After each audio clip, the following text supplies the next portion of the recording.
Hello, আসসালামু আলাইকুম। সবাই কেমন আছো? আশা করি সবাই আল্লাহর রহমতে খুব ভালো আছো। সকালে সকালে আমি উঠে এক গ্লাস গরম পানি খেয়ে নিলাম। তারপরে খেলাম চিয়া সিড। এরপরে ফ্রিজ থেকে বের করলাম দুধটাকে ভালো করে ফুটিয়ে নিলাম। কিছু থালাবাটি ছিল সেগুলো ধুয়ে নিলাম। অর্ডার করেছিলাম হাট বাজার অনলাইন থেকে এই মিক্সড ফুড।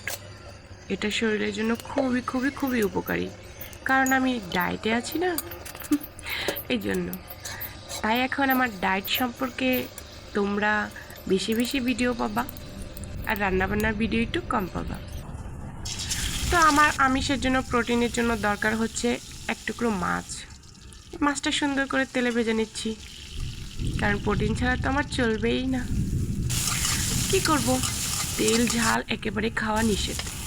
তারপরও বাঙালি মন না হলেই কেমন না, তাই নিয়ে নিলাম একটু পেঁপে ভাজি।